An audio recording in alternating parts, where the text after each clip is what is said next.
नमस्कार, मैं अनुराधा आप सभी दर्शकों का बहुत बहुत स्वागत करती हूँ कार्यक्रम भगवान प्रकट हो में। दर्शकों, इस कार्यक्रम के माध्यम से लगातार हम सभी एक अबोध बालक की तरह पुकार कर रहे हैं अपने परम पिता से कि वो प्रकट हो, हमारे सामने तुरंत प्रकट हो, ताकि जो उनका स्वरूप है, जो उनका माता पिता का स्वरूप हमारे अंतर मन में है, वो हमारे सामने आए और वो वापस कभी न जाए। इस कार्यक्रम के माध्यम से हम सभी लगातार ये पुकार कर रहे हैं, आप भी इस पुकार में सम्मिलित हो जाएं। इसी प्रयास में एक बार फिर से हमारे साथ स्टूडियो में मौजूद है पवन कुमार चौधरी जी। तो आइए उनका स्वागत करते हैं स्टूडियो में।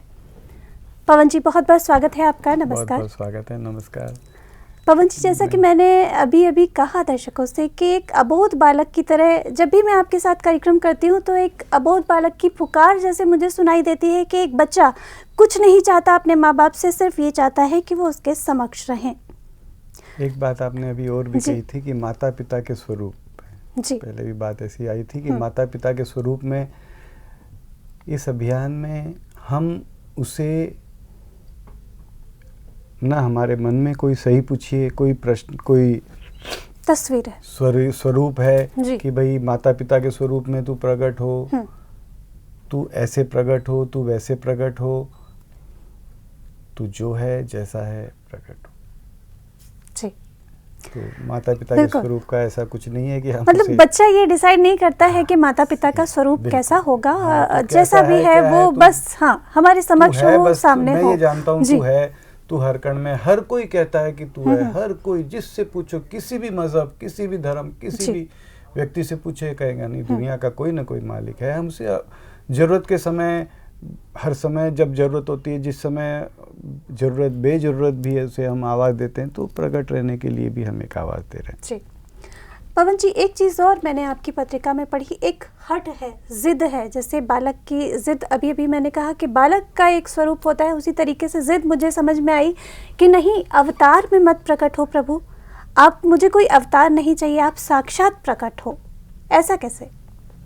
जी, आपने सही कहा कि हमारी पत्रिका में भी और हम लोगों का इस मिशन में या इस अभियान में या इस पुकार में एक निवेदन है कि भगवान अवतार नहीं।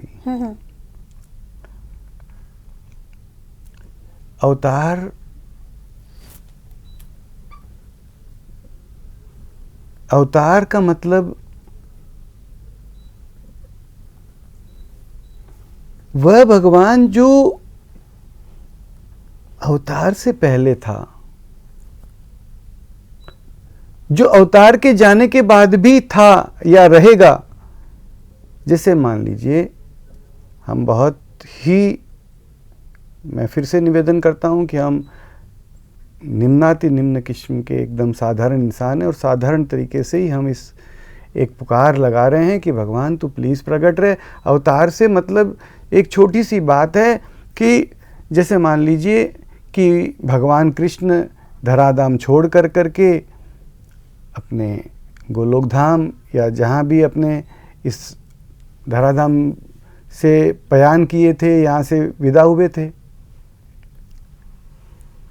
जिस दिन भगवान श्री इस धरती से विदा हुए, उस दिन भी अगर किसी के पेट में दर्द हुआ या किसी को जरूरत पड़ी तो उसने यह सोच करके चिंता नहीं करी कि भाई अब भगवान तो चले गए, भाई इस दुनिया से, यहाँ से विदा हो गए, अब मैं किसे पुकारूं, अब तो यहाँ पे कोई है ही नहीं। उस दिन भी किसी गांव में भी, किसी दूर दराज कहीं पर किसी को कोई भी जरूरत हुई, उस दिन भी उसने उस भगवान को, ईश्वर को, खुदा को, उस गॉड को, उस वाहेगुरु को आवाज़ दी थी। और आवाज़ हर समय जिसका पहले भी मैंने बताया, जिसका कहीं पर अकाल नहीं है, जिसका कहीं पर कमी नहीं है, जिसकी कहीं पर डिफिशियंसी नहीं है, जो कहीं पर नहीं है, ऐसा नहीं है, जो हरदम हर जगह पे मौजूद है, जिसे हम कहीं से भी, कभी भी, किसी भी तरीके से एक आवाज़ देते हैं, जरूरत के समय पुकारते हैं, मानते हैं कि वह है और सुनेगा। उस परम पिता से, उस भगवान से, उस घट घटवासी से, उस ओमनी प्रेजेंट से, उस रोम रोम में रहने वाले से यह एक निवेदन है कि नहीं भगवान अवतार क्यों, तू जो हर कण में, हर समय, हर जगह मौजूद है, वह तू हर समय प्रकट भी रह सकता है, प्रकट भी रह सकता है, प्रकट भी रह सकता है। हर कण में तू समाया है। इससे पहले के एपिसोड में हम लोगों ने इस बात पे लिया था कि हर कण में तू समाया है। तो कभी हमारे से पूछने नहीं आया कि भाई पवन बताओ कि मैं हर कण में समाऊंगा, दुनिया कैसे चलेगी। भाई हर कण में भगवान समा गए हैं, तो फिर सारी भगवान ने चाहा हर कण में समाना, अपनी स्वयं की ताकत से वो हर कण में है, हर जगह पे मौजूद है। तो अपनी स्वयं की ताकत से भगवान तू सूरज प्रकट कर सकता है, धरती, आसमान, हवा, पानी, अग्नि, सब कुछ तूने प्रकट किया है। तू चाह ले तो क्या स्वयं प्रकट नहीं रह सकता है? हर कण कण से प्रकट हो, हर एक को गले लगाते प्रकट हो, हर एक को बिना भ्रम के दिखते प्रकट हो, हर एक को लाड दुलार करते प्रकट हो, हर एक को प्रेम प्यार से सहलाते प्रकट हो। भगवान तुझे सब भाषाएं आती है, तुझे सब कुछ का ज्ञान है, तेरे से ज़्यादा कोई ज्ञानी, तेरे से ज़्यादा कोई सामर्थ्यवान नहीं है। तू हर कण में रहता है, वह तू हर कण में हर जगह जो तू मौजूद है वह तू प्रकट रहे। तू कैसे प्रकट होगा, क्या प्रकट होगा, हमें नहीं पता। हमें ये पता है कि तू है और समर्थवान है, हम तुझे आवाज़ दे रहे हैं। अब हम कहते हैं भगवान को कि भाई अगर तू अवतार लेकर के आ, तो अवतार लेकर के आने में तो आपने सुना होगा भगवान राम आए 12 कलाओं के साथ आए, भगवान कृष्ण आए 16 कलाओं के साथ आए। अभी कल्कि अवतार के लिए भी बोला जाता है कि भाई 64 कलाओं वालों आए। तो इसका मतलब क्या निकलता है? इसका मतलब ये निकलता है कि भगवान अवतार लेकर के आएगा तो किसी कारणवश आते हैं। धरती पे भार हो गया, धरती पे कोई अनाचार हो गया, अत्याचार हो गया, और उस अत्याचार को दूर करने के लिए, जैसे आज किसी कारपेंटर को कोई काम करना है तो उसके लिए क्या जरूरत पड़ेगी? एक आरी की जरूरत पड़ेगी, एक हथौड़ी की जरूरत पड़ेगी, जो चीज़ों की जो चीज़ों की जरूरत पड़ेगी वो चीज़ें वो लेकर के आता है। अगर उसी को मालूम पड़ा कि भाई मुझे एल्यूमिनियम की विंडो भी बनानी है तो एल्यूमिनियम की विंडो के हिसाब से और 2-4 चीज़ लेकर के आएगा। तो भगवान राम आए तो भाई वहाँ पे 12 कला में काम चल जाता था, तो 12 कलाएं लेकर के आए। कृष्ण आए तो थोड़ी और कलाएं चाहिए, 16 लेके आए। कलयुग में बहुत ज़्यादा अत्याचार, नहीं भगवान, नहीं भगवान, नहीं भगवान। वह जो तू हर कण में मौजूद है, वह जो तू, जिसमें कलाओं की कोई कमी नहीं है, जिसमें से तू 12 कला लेके आया, 64 कला लेके आया, 16 कला लेके आया, यानी कि तेरे में कितनी कलाएं हैं वह तू ही जाने। वह जो तू अनंत कलाओं वाला है, वह जो तू घट घट में है, वह जो तू कण कण में है, वह जो तू रोम रोम में है, वह जो तू हर एक की हर जगह से हर तरीके से सुनता है। कहीं पर ये नहीं कहते हो कि भैया तू वापस बोलना, या ये भाषा तो मुझे समझ में नहीं आई, तूने तो भैया हिंदी में बोल दिया, मुझे तो संस्कृत समझ में आती है। नहीं भैया, संस्कृत में बोलूँगा तभी भगवान सुनेंगे। जिस भी भाषा में, जिस भी तरीके से, जिस भी समय, जहाँ से भी, जो भी, जिस भी तरीके से बोलता है उसे सब समझ में आता है। उस भगवान से हमारा निवेदन है, भगवान प्लीज़ तुरंत प्रकट हो, भगवान प्लीज़ तुरंत प्रकट हो, माँ बापू प्लीज़ तुरंत प्रकट हो, भगवान प्लीज़ तुरंत प्रकट हो। भगवान अवतार लेकर के मत आना, वापस लाने के लिए मत आना। सदा सदा के लिए जो तू हर जगह पे मौजूद है वह तू सदा सदा के लिए प्रकट रहे। तू रह सकता है। मैं तुझसे तमाम चीज़ें मांगता हूँ, मैं तुझसे गाड़ी मांगता हूँ, बंगला मांगता हूँ। मेरा भाई बीमार हो जाता है, कोई भाई बीमार हो जाता है, डॉक्टर आके कहता है कि भाई इसकी तो दोनों किडनी फेल हो गई है, हमने ये सारा सीटी स्कैन और सारी दवाइयाँ सब कुछ दे दिया है, अब इसमें कुछ भी होप नहीं है, कुछ भी तरीके से हमारे में सामर्थ्य नहीं है, हमारी कोई दवाई काम नहीं करती, ऊपर वाले। हम उस समय ये मानते हैं कि भगवान तू कर सकता है, हम तुझसे आवाज़ लगाते हैं, भगवान मेरा भाई बीमार है उसे ठीक कर। हम उस समय ये नहीं समझते हैं कि भगवान कैसे करेगा भाई, क्या ऐसे हो सकता है, कितनी देर में हो जाएगा, नहीं।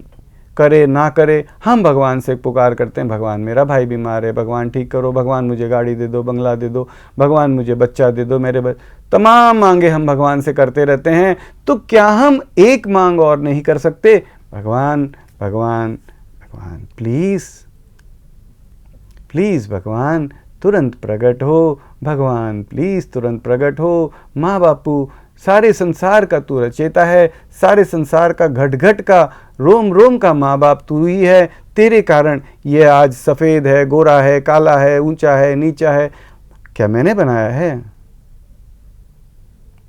क्या मेरी इच्छा से है? मेरी इच्छा से होता तो मैं इससे शायद हो सकता है कि और कुछ बनाने की प्रयास करता। नहीं, सब हर कण का बनाने वाला, हर कण का रचयिता तू है, और तू हर कण का माँ बाप है। तुझ माँ बाप को एक निवेदन करता हूँ मैं कि भगवान प्लीज़ तुरंत प्रकट रहे, भगवान प्लीज़ तुरंत प्रकट रहे, भगवान प्लीज़ तुरंत प्रकट रहे। बस ये एक मिशन है, ये एक प्रयास है, एक पुकार है, केवल मात्र पुकार है। और यह जानते हुए कि ऐसे पुकार से कुछ नहीं होगा, ऐसे शायद भगवान प्रकट नहीं होंगे, भले तू भगवान प्रकट मत हो, मैं तुझे अनंत चीज़ों के लिए आवाज़ देता हूँ, एक चीज़ के लिए और आवाज़ देता हूँ, और मेरी आवाज़ मैं जानता हूँ बिल्कुल नाकामयाब है, बिल्कुल कम है, बिल्कुल महीन सी है, और इसमें ना कोई कशिश है, ना कोई भक्ति है, ना कोई ज्ञान है, ना कोई पूजा है, ना कोई पाठ है, ना कोई मंत्र है। एक आवाज़ दे रहा हूँ, बिना मन के दे रहा हूँ। अब दो पिछले एपिसोड में शायद ये कहा गया कि भाई मन से पुकारेंगे, मन से भी देना नहीं आता है।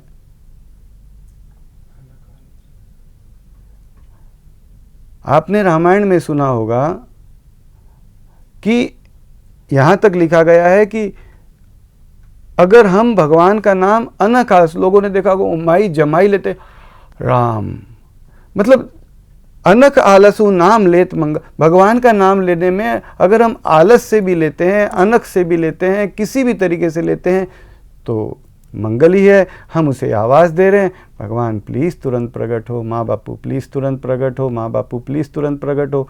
बस यही अपना प्रयास है कि उसे आवाज़ दे रहे हैं, आवाज़ देते देते एक दिन चले जाएंगे। हमारी आवाज़ कम पड़ रही है, हम हमारे भाई से निवेदन कर रहे हैं, हमारे और भाइयों से कहते हैं भैया इसमें कोई ज्ञान नहीं है, जैसे बन पाता है, जिस भाषा में कोई कहेगा भैया हम तो भगवान नहीं मानते, हम तो खुदा मानते, या खुदा कह लो भैया, हम तो खुदा नहीं मानते, हम तो गॉड मानते, गॉड कह लो भैया, हम पानी नहीं मानते, हम तो वाटर कहते हैं, वाटर कह लो भैया, अब वाटर नहीं कहते हम तो नीर कहते हैं भैया, नीर कह लो भैया। जो चीज है, क्या वो पानी जो गिलास में ला के देता है, पहले भी हमने इस बात पर एक बार चर्चा की थी कि हमने किसी होटल में जाके कहा कि भैया पानी दे दो, और अंग्रेज ने कहा भैया please bring a glass of water.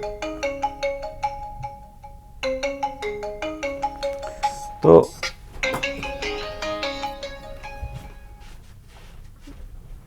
अगर हमने मान लीजिए अगर हमने होटल में जा कर के किसी हमने जाके कहा कि भैया एक गिलास पानी दे दो, एक अंग्रेज आया, उसने कहा कि please bring a glass of water, और तीसरा आदमी तीसरी भाषा में, संस्कृत में भाषा में बोलता है कि भैया नीर दे दो हमें, तो क्या ला के देने वाला, होटल में